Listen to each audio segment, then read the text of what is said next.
এই যে আমার রান্নাটা হয়ে গেছে। এরকম গা মাখা করে রান্না করতে হবে। এখানে বিটরুট দিয়া, আলু দিয়া, বেগুন দিয়া আর একটু চিংড়ি মাছ দিয়া আছে। এভাবে রান্না করে খেয়ে দেখতে পারেন। বিটরুট এটা অনেকে খেতে পছন্দ করে না, অনেকে মানে একটু গন্ধ গন্ধ বলে, গাইছো গাইছো। তা আমি আজকে কিভাবে রান্না করব সেই রেসিপিটা আপনাদের মাঝে দেখাবো।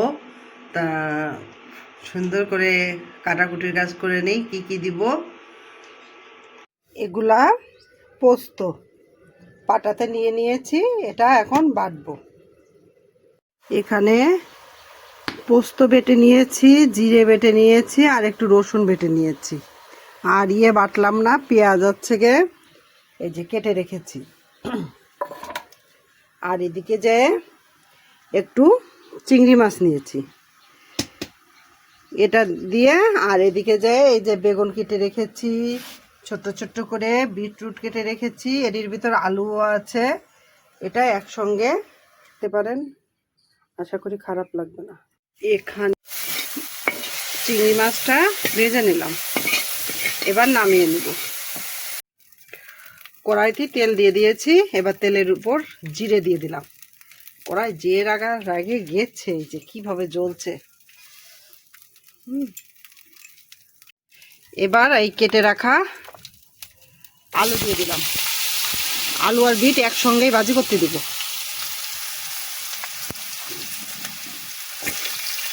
এখানে আমি প্রথমে তেল দিয়েছি, দেওয়ার পর তেলের উপর জিরে পোড়া দিয়েছি। জিরেটা যখন আমার পোড়া হয়ে গিয়েছে তখন আমি আলু আর এই বিটরুটটা দিয়ে দিলাম, দিয়ে লবণ, হলুদ আর মরিচের গুঁড়া দিলাম। দিয়ে এখন এটা আমি ভালো করে ভেজে নেব, কারণ আমি কাট কাট করে দেখাতে পারছি না, যেহেতু এক হাতে ক্যামেরা আর এক হাতে রান্না হচ্ছে না, চুলায় জাল ফেলতে হচ্ছে। এই জন্য আমি এই যে এটা সুন্দর করে ভেজে নেব। আমি পেঁয়াজটাও এর ভিতর দিয়ে দিলাম, কারণ আলু আর বিটরুট যখন আমি ভাজবো এর সঙ্গে আমার পেঁয়াজটাও ভাজা হয়ে যাবে একসঙ্গে, আলাদাভাবে ভাজা লাগবে না। এই জন্য একসঙ্গে দিয়ে দিলাম।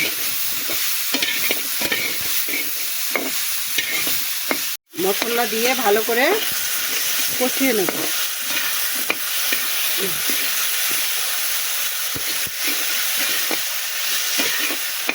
ভালো করে নাড়াচাড়া দিয়ে কষিয়ে নেব।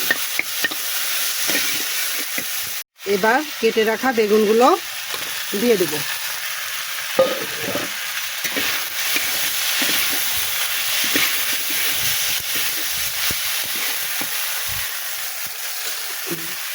এবার চিংড়ি মাছ দুটো দিয়ে দিলাম।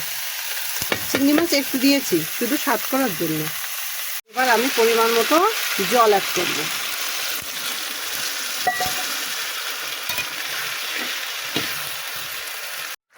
এখানে একটু চিনি দিয়ে দিলাম,